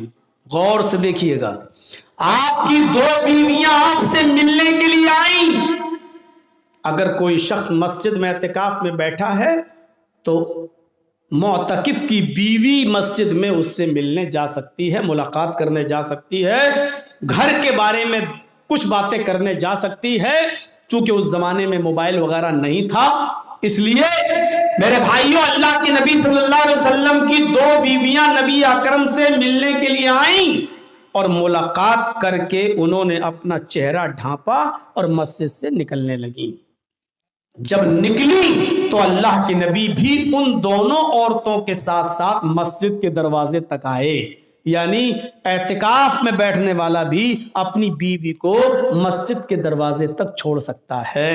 یہ دلیل ہے اس بات کی۔ تو اللہ کے نبی صلی اللہ علیہ وسلم اپنی دونوں بیویوں کو جب دروازے تک چھوڑنے آئے تو مسجد سے 2 انصاری نوجوان گزر رہے تھے۔ ان لوگوں نے دیکھا کہ اللہ کے نبی ان 2 عورتوں کو چھوڑنے آئے ہیں، نبی ان سے باتیں کرتے ہوئے جا رہے ہیں۔ تو اللہ کے نبی صلی اللہ علیہ وسلم نے کچھ سوچا اور سوچنے کے بعد ان دونوں نوجوانوں کو اپنے پاس بلایا اور بلانے کے بعد فرمایا کہ آئے نوجوانوں، یہ دونوں میری بیویاں ہیں، یہ دونوں میری بیویاں ہیں۔ یہ مت سوچنا کہ محمد الرسول اللہ کسی اور پرائی عورت سے بات کر رہا تھا۔ انہوں نے کہا نعوذ باللہ، اے اللہ کے رسول ہم آپ کے بارے میں ایسا سوچ سکتے ہیں؟ آپ نے کہا نہیں، لیکن شیطان خون کی رگوں میں دوڑ رہا ہے، ہو سکتا ہے یہاں سے جانے کے بعد یہ خیال تمہارے دل میں ڈال دے کہ محمد کن عورتوں سے باتیں کر رہا تھا، محمد صلی اللہ علیہ وسلم سے ملنے کون عورتیں آئی تھی۔ ہو سکتا ہے یہاں سے جانے کے بعد تمہارے دل میں یہ خیال ڈالا جائے میں ان دونوں سے باتیں کر رہا تھا، یہ دونوں میری بیویاں ہیں، اگر یقین نہ ہو تو کہو میں ان کا چہرہ بھی دکھا دیتا ہوں آپ کو۔ انہوں نے کہا نہیں اللہ کے رسول ہمیں یقین ہے آپ کے اوپر۔ یہ حکمت تھی کسی کے دل میں بھی ہمارے خلاف کوئی بات پیدا نہ ہو، ایسا بھی موقع اللہ کے رسول صلی اللہ علیہ وسلم نہیں دیتے تھے۔ ہم کیوں دیتے ہیں؟ ہمارے پاس ایسے کیوں موقع ہیں؟ آج ایک مولانا بیچارہ اس اسٹیج پہ پہنچ چکا ہے ایسا کہ زندگی بھر وہ بولتا ہے جہیز نہیں دینا چاہیے، جہیز کے خلاف بولتا ہے۔ اب اس مولانا کی بیٹی کی شادی کی باری آتی ہے تو لوگ نظر رکھتے ہیں کہ دیکھیں یہ دیتا ہے یا نہیں دیتا ہے۔ وہ مولوی دونوں صورتوں میں پھنسا ہے بیچارہ، بارات بھی نہیں آتی، اگر جہیز دے کر شادی کر دے تو کہتے ہیں لو خود تو منع کرتا تھا، اور آج دیکھو اپنی بیٹی کی شادی میں جہیز دیا، اور بارات بھی نہ بلائے، چپکے سے نکاح کر کے ایسے ہی بھیج دے تو کہتے ہیں کہ وہ دیا نہیں ہے تو کیا ہوا، اس نے تو چیک کاٹ کے دے دیا ہوگا، پہلے سے پہنچا دیا ہوگا، اس نے ارے سب سمجھ رہے ہیں۔ ایسا کیسے ہو سکتا ہے صاحب؟ وہ بیچارہ دے تو پھنسا نہ دے تو پھنسا۔ یہ حالات اس اسٹیج پر بھی کبھی کبھی پہنچا دیتے ہیں کہ لوگوں کا شک کسی بھی حالت میں دور نہیں ہوتا ہے۔ اس لیے کہا یا ایھا الذین آمنوا اجتنبوا کثیرا من الظن ان بعض الظن اثم۔ اے ایمانو والو تم کسی کے بارے میں بدگمانی سے بچو، کسی کے بارے میں زیادہ بدگمانی مت کیا کرو، اس لیے کہ بہت سی بدگمانیاں انسان کو گناہ گار بنا دیتی ہیں۔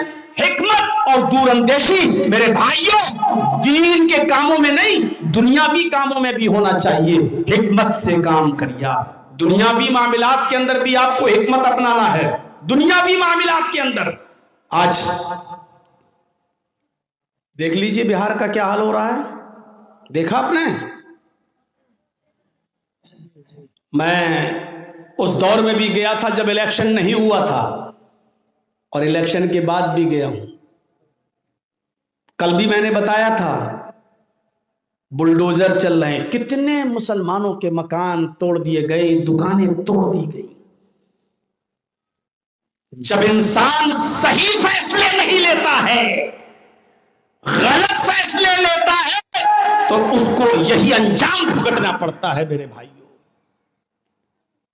آپ کہیے کہ میں غلط کیا کہہ رہا ہوں، نہیں، صحیح بات کہنا، پھر سن لیجئے، صحیح بات کہنا غلط نہیں ہے، صحیح بات کو صحیح جگہ پر کہنا صحیح ہے، صحیح بات کو غلط جگہ پر کہنا بھی غلط ہے۔ جہیز بری چیز ہے، بارات کا کوئی ثبوت نہیں ہے۔ یہ 200 250 300 آدمی جتنے بھی جاتے ہیں باراتی بن کر، میں ان کو باراتی مانتا ہی نہیں ہوں۔ لڑکی والا بیچارہ مہمان سمجھ کے کھلا پلا دیتا ہے، میری نظر میں تو یہ سب چور اور ڈاکو ہوتے ہیں، میں نہیں مانتا ان کو باراتی مہمان، میری نظر میں یہ چور اور ڈاکو ہیں۔ بہت سی جگہوں پر میں نے بیان بھی کیا ہے، حاجی صاحب بھی بیچارے جا رہے ہیں بارات میں، سعودی عرب کا لال رومال اپنے کندھے پہ ڈال کے، لمبی داڑھی پہ ہاتھ پھیر کے، منہ میں پان چباتے ہوئے ہمیں کہاں جا رہے ہو؟ بارات میں جا رہے ہیں، پان کھا رہے ہیں، بارات میں جا رہے ہیں۔ یہ حاجی ہے، اس سے بہتر تھا کہ تم مر جاتا، حاجی نہ کہلاتا۔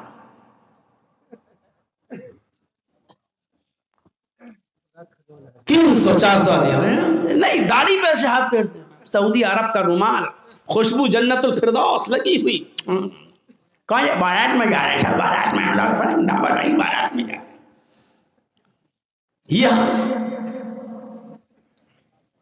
مولانا صاحب بھی جا رہے ہیں نکاح پڑھانے کے لیے، مولانا صاحب بھی جا رہے ہیں نکاح پڑھانے کے لیے۔ یہ صورتحال ہو گئی ہے آج۔ بارات، اب جرجیت صاحب کو بلایا نکاح کے لیے، جرجیت صاحب چلے گئے، 300 آدمی باراتی ہیں، اب نکاح پڑھایا اور نکاح پڑھانے کے بعد وہیں تقریر کر دیا یہ باراتی نہیں، یہ ڈاکو ہیں، یہ چور ہیں، نہیں آنا چاہیے، اور یہ بول دیا۔ اب کوئی جرجیت صاحب وہی پڑھنے لگے، سب مار رہے ہیں، کمینے ہیں، اس لیے بلایا تجھے۔ اب لوگ پوچھ رہے ہیں جرجیت صاحب سے، ارے بھائی آپ نے ایسا کیوں بول دیا؟ اب جرجیت صاحب کہہ رہے میں نے غلط بولا ہے، قرآن حدیث سے دکھاؤ بارات کہاں آئی۔ جرجیت صاحب آپ نے غلط نہیں بولا، آپ نے بالکل صحیح بولا، لیکن غلط جگہ پر بولا ہے، غلط جگہ پر بولا ہے۔ آپ یہی بات مسجد میں بولتے، منبر پہ کھڑے ہو کر، جلسوں میں بولتے، آپ جوتے نہیں کھاتے، اب وہاں بول رہے ہو، بات تو صحیح ہے لیکن جگہ غلط ہے۔ تو کبھی کبھی صحیح بات بھی غلط جگہ پر بولنے پر غلط ہو جاتی ہے۔ اب رمضان کا مہینہ ہو، جرجی صاحب قربانی کی اہمیت بتانے لگے تو پاگل کہلائے جائیں گے کہ نہیں کہلائے جائیں گے؟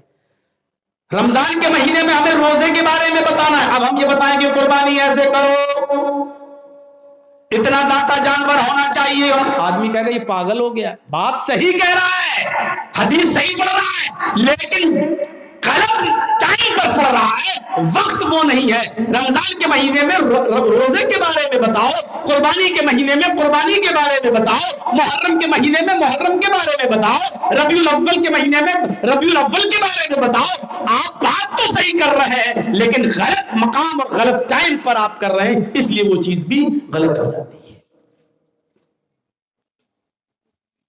آپ اس نظریے سے دیکھتے ہیں کہ ہمارے لیے کون سی پارٹی بہتر ہے، تو آپ غلط سوچ رہے ہیں۔ اگر آپ یہ سوچیں کہ ہمارے لیے کون سی پارٹی کم نقصان دہ ہے تو آپ صحیح سوچ رہے ہیں، کیونکہ آج کے اس زمانے میں، آج کے اس دور میں، اس بنگال کی دھرتی پر بھی صحیح بولتے ہوئے میں یہ کہوں گا کہ کوئی بھی پارٹی ہمارے لیے صحیح نہیں۔ بھیا ناراض مت ہونا، راجنیتی مدعا اپنے یہاں اٹھانا، کوئی بھی پارٹی اس وقت مسلمانوں کے لیے صحیح نہیں۔ ہمارے اتر پردیش میں مسلمان، ہم سوچا کون سی پارٹی صحیح ہے تو کوئی نہیں۔ اب ہم یہ سوچیں کہ نقصان دہ تو ساری پارٹیاں ہیں ہمارے لیے، اس میں سب سے کم نقصان ہمیں کون سی پارٹی پہنچا رہی ہے، تو آپ صحیح سوچ رہے ہیں۔ اس وقت موقع یہ ہے کہ آپ یہ دیکھیں کہ ہمیں سب سے کم خطرہ کس سے ہے، وہ آدمی عقل مند ہے۔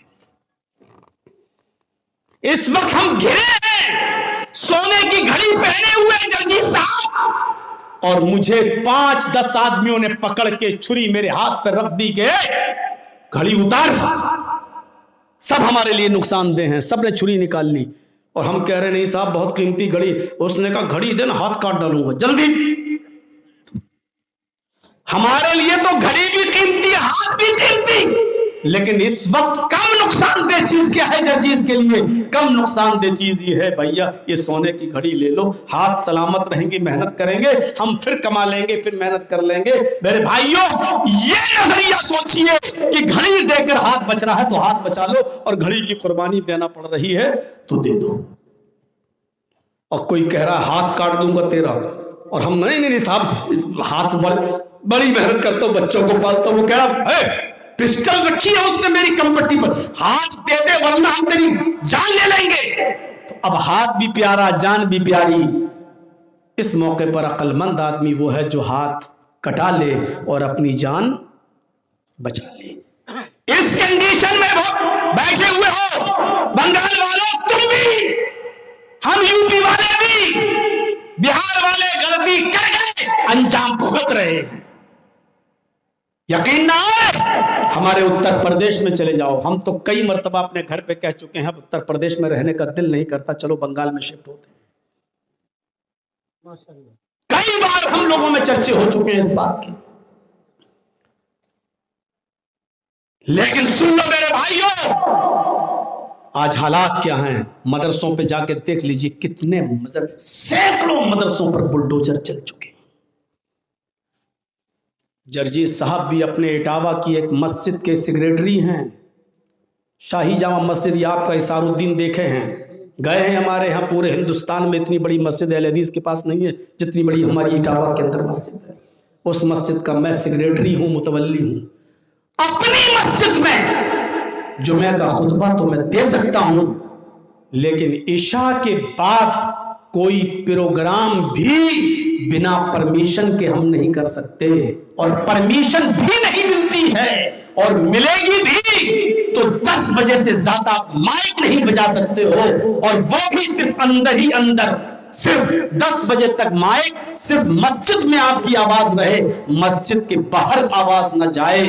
اس کنڈیشن میں ہم اتر پردیش کے لوگ رہ رہے ہیں، اذانوں پہ پابندی ہو چکی ہے، کوئی دے کے دیکھ لے آج زور سے اذان۔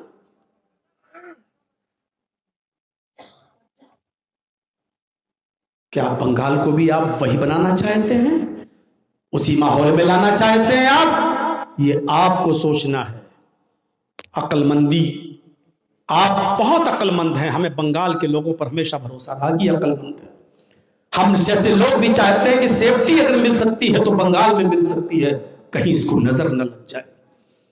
میرے بھائیوں تصور کرو، وہ ایک پاگل اٹھ گیا، ایک دیوانہ آپ کے یہاں، جس کے بارے میں بار بار بول رہا ہوں، ابھی میں نے ہریش چندر پور میں بھی اس کے بارے میں بولا، دھمکیاں بھی ہمیں 1-2 دی گئی۔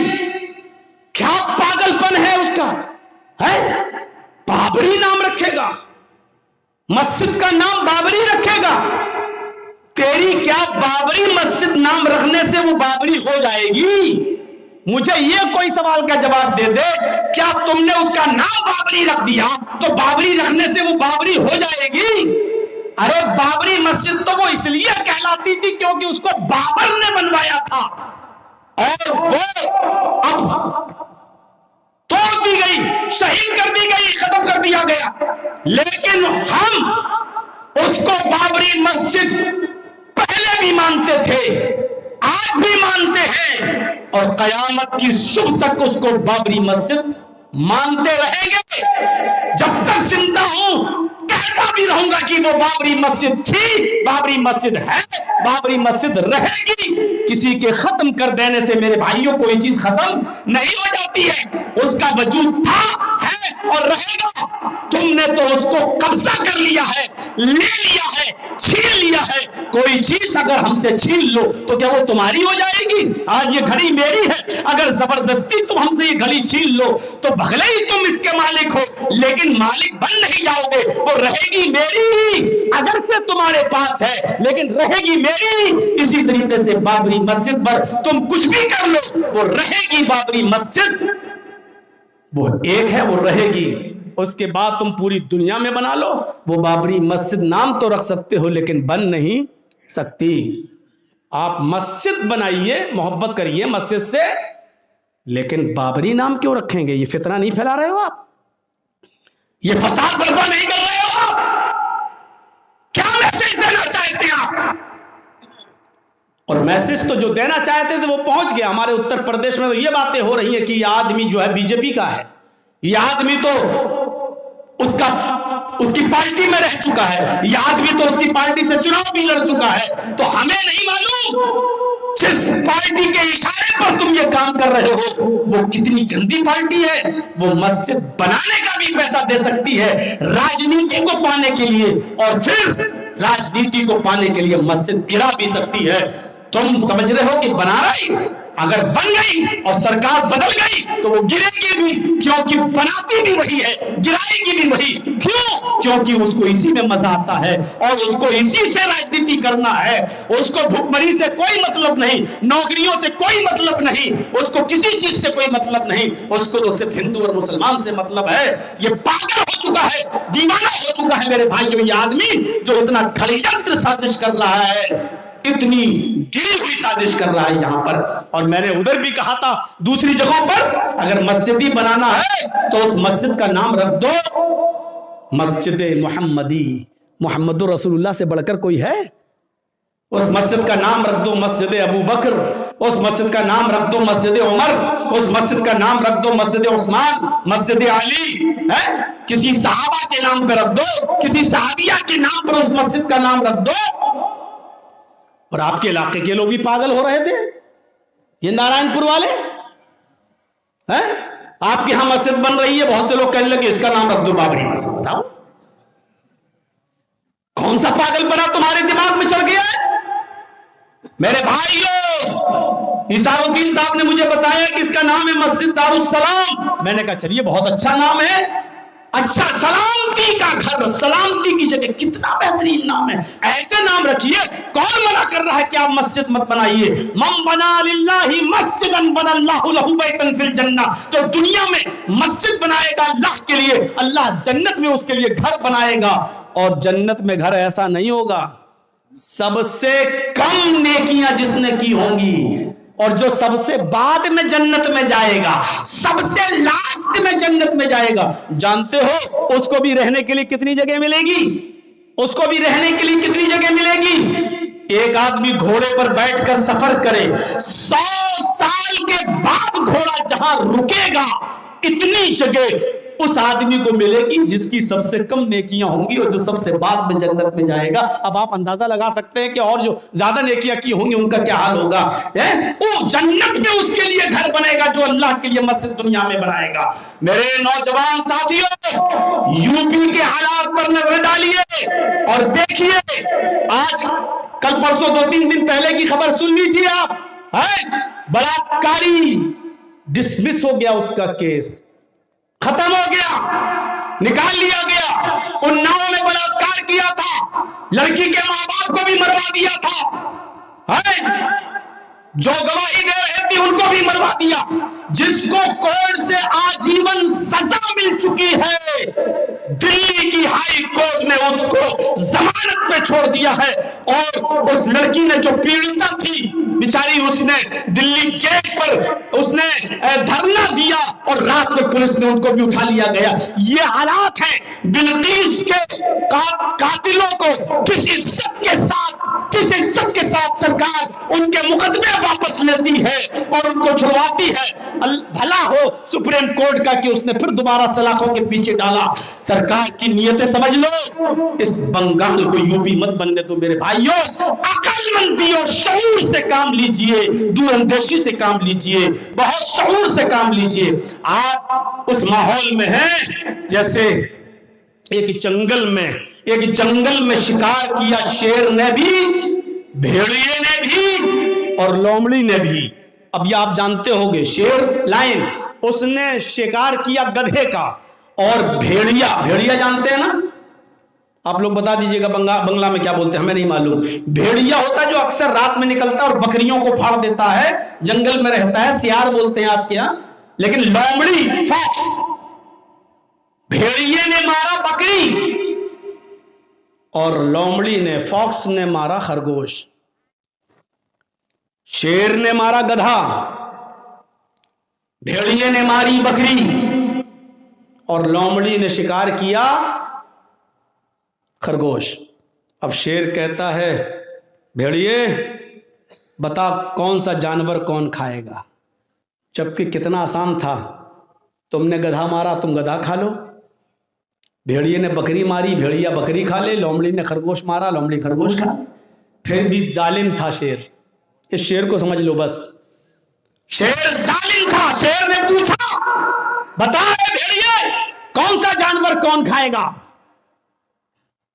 بھیڑیا بیچارہ سمجھ نہیں پایا، بھروسہ کر بیٹھا اس کے اوپر، ارے جنگل کے راجا آپ نے ہمیں جج مان لیا، فیصل یہ تو بہت آسان ہے صاحب، آپ نے بڑا جانور مارا گدھا تو آپ گدھا کھا لیجئے، ہم نے بکری ماری ہم بکری کھا لیتے ہیں، اور خرگوش لومڑی کھا لیتی ہے، لومڑی نے مارا ہے۔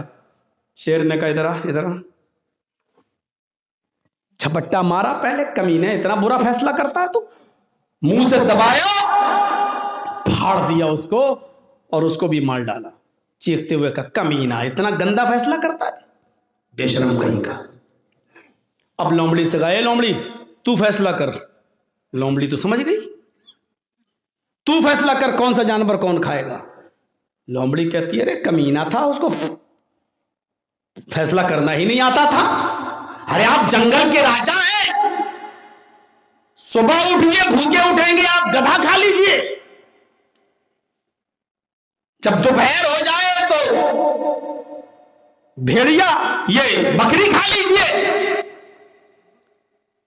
اور شام کو آپ خرگوش کھا لیجئے، اور اب تو بھیڑیا بھی مر گیا ہے، جب رات کو آپ سونے لگے تو بھیڑیا بھی کھا لیجئے، یہ چاروں جانور تو آپ کے ہیں، یہ کمینہ اس کو فیصلہ کرنا ہی نہیں آتا تھا، آپ صبح اٹھیے گدھا کھا لیجئے، دوپہر میں بکری کھا لیجئے، شام کے ٹائم پہ خرگوش کھا لیجئے، اور رات میں آپ بھیڑیے کو کھا لیجئے اور سو جائیے، چاروں جانور آپ ہیں، آپ جنگل کے راجا آپ ہیں، آپ نہیں کھائیں گے تو کون کھائے گا؟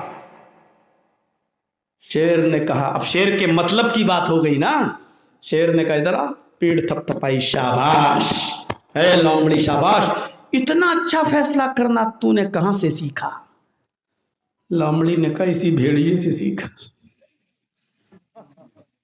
سمجھ گئے نا، اسی بھیڑیے سے سیکھا، یعنی بھیڑیے کی طرح اگر میں نے بھی جواب دی ہوتی تو وہی حال ہوتا، جبکہ بھیڑیے نے فیصلہ صحیح کیا تھا لیکن ظالم کے سامنے سمجھ نہیں پایا اور مر گیا۔ تم اگرچہ اپنی جگہ پر صحیح ہو لیکن یہ دیکھو کہ ظالم کون ہے، یہ دیکھو کہ تمہیں کیا سمجھا جا رہا ہے، کیا حیثیت ہے تمہاری، چن چن کر مسلم نام ہے تو ان کے گھروں پہ بلڈوزر چلا دیے جاتے ہیں۔ کہاں ہیں آپ؟ یاد رکھیے گا اللہ کے نبی جناب محمد رسول اللہ صلی اللہ علیہ وسلم جب آئے اور آپ کے ساتھ 400 صحابہ جب عمرہ کرنے کے لیے آئے تو پتہ چلا کہ مکے میں لوگ لڑنے کے لیے تیار ہیں، عمرہ نہیں کرنے دیا جائے گا، مدینے میں سے آئے مکے میں نہیں گھسنے دیا جائے گا، لڑنے کے لیے تیار ہیں، تو آپ حدیبیہ کے مقام پر رک گئے اور وہاں کافروں کے ساتھ میٹنگ ہوئی، مکے سے بھی کچھ لوگ چلے اور میٹنگ طے ہوتی ہے۔ تم جانتے ہو میٹنگ میں پہلی شرط کیا رکھی گئی؟ آئے محمد صلی اللہ علیہ وسلم آپ کو اس سال عمرہ نہیں کرنے دیا جائے گا، واپس جاؤ۔ آپ نے کہا مجھے تمہاری یہ شرط منظور ہے، آپ آئندہ سال آ سکتے ہو، آپ اور آپ کے صحابہ، اس سال نہیں۔ آپ نے کہا ٹھیک ہے اگلی سال نیکسٹ ایئر ہم آئیں گے۔ پھر کہا سنو اگلے سال آنے کے بعد بھی 3 دن سے زیادہ مکے میں نہیں رہنے دیا جائے گا، میرا گھر مکے میں، میری زمین مکے میں، میرے باپ مکے میں پیدا ہوئے اور مجھے سے کہا جا رہا ہے کہ آپ کو مکے میں نہیں رہنے دیا جائے گا۔ اللہ کے نبی اس کے باوجود کہہ رہے ہیں ٹھیک ہے میں 3 دن سے زیادہ مکے میں رہوں گا بھی نہیں، چلا جاؤں گا مدینہ۔ کتنی ظالمانہ شرط تھی لیکن مان رہے ہیں نا، شرط مان رہے ہیں۔ آپ نے سب سے زیادہ دیش کو آزاد کرانے میں قربانیاں دی، آج بھی دلی گیٹ پہ چلے جائیے 2/3 2/3 جتنے لوگوں نے قربانیاں دی اس دیش کو آزاد کرانے میں 95,000 لوگوں کے نام لکھے ہوئے ہیں، اس میں 60,000 سے زیادہ صرف مسلمانوں کے نام ہیں۔ یہ دیش کی آزاد کرانے میں مسلمانوں نے قربانیاں دی ہیں، اور آج مسلمانوں سے ہی کہا جا رہا ہے کہ ناگرکتا دکھاؤ، ثبوت دکھاؤ، بنگلہ دیشی اور کیا کیا ہم سے کہا جا رہا ہے۔ میرے بھائیوں، ان برے دنوں کو مت آنے دیجیے۔ اللہ کے نبی نے کہا ٹھیک ہم 3 دن سے زیادہ نہیں رکیں گے۔ کہا کہ سنو ایک اور شرط، آپ اور آپ کے صحابہ تلوار لے کر آ سکتے ہیں، صرف وہ بھی رکھی ہوئی میان میں، باہر نہیں۔ ہمارے آدمی تلوار لے کر گھومیں گے۔ آپ نے کہا ٹھیک ہے ہم لڑنے آئیں گے ہی نہیں، صرف عمرہ کرنے آئیں گے اور چلے جائیں گے۔ پھر طے ہوا ہمارا کوئی آدمی مکے سے بھاگ کر اگر مدینہ چلے جائے گا تو آپ کو واپس کرنا ہوگا، اور آپ کا کوئی آدمی اگر مدینے سے بھاگ کر میرے پاس آئے گا تو ہم اس کو واپس نہیں کریں گے۔ یک طرفہ شرط، جیسے اتر پردیش میں تمہیں اذان نہیں دینے دیں گے، مائک سے بولنے نہیں دیں گے، جمعے کی نماز بھی اگر زیادہ لوگ ہو جائیں تو ہم سڑک پہ نہیں پڑھنے دیں گے، لیکن ہمارے کاوڑیے خوب نکلیں گے، ہماری ریلیاں خوب ہوں گی، ہمارے لوگ منگل کے دن بھوج کروائیں گے، بھنڈارے چلیں گے، کھانے پینے کے دور چلیں گے، ٹریفک جام ہوگا، سب کچھ ہم جو چاہیں گے کریں گے، لیکن تمہیں ایسا نہیں کرنے دیں گے۔ بالکل یہی تمام شرطیں انہوں نے لگائی کہ تمہیں 3 دن سے زیادہ رہنے کی اجازت نہیں۔ آپ نے کہا ٹھیک، اس سال جاؤ، اگلے سال واپس آنا، ٹھیک، اگلے سال آؤ گے، ٹھیک، 3 دن سے زیادہ نہیں، ٹھیک، تلوار لے کے آ سکتے ہو لیکن میان میں ہوگی، ٹھیک، میرا آدمی آپ کے پاس آئے گا تو آپ کو واپس کرنا ہوگا، اور آپ کا آدمی میرے پاس آئے گا تو ہم واپس نہیں کریں گے۔ آپ نے کہا چلو ٹھیک، اس کو بھی مان لیا۔ اس کے بعد جب ساری شرطیں مان کر دستخط ہونے لگے تو کہا کہ محمد الرسول اللہ، یہ رسول اللہ کاٹو۔ ہم آپ کو رسول اللہ مانتے ہی کب ہیں؟ لکھو محمد کو یہ فیصلہ منظور ہے، رسول اللہ کاٹو۔ آپ نے حضرت علی سے کہا رسول اللہ کاٹ دو۔ حضرت علی نے کہا اللہ کے رسول، آپ اللہ کے رسول ہیں، ہم کیسے کاٹ دیں؟ آپ ہیں تو ہم کیسے کاٹ دیں؟ آپ نے کہا مجھے بتاؤ کہاں لکھا ہے؟ اللہ کے رسول نے اپنے ہاتھ سے رسول اللہ کاٹ دیا۔ ہمایوں کبیر، میرا نبی وہ تھا جو فتنے سے اپنی امت کو بچانے کے لیے لفظ رسول اللہ تک کاٹ دیا۔ تو بنگال کے مسلمانوں کو فتنے سے بچانے کے لیے بابر کا لفظ نہیں کاٹ سکتا؟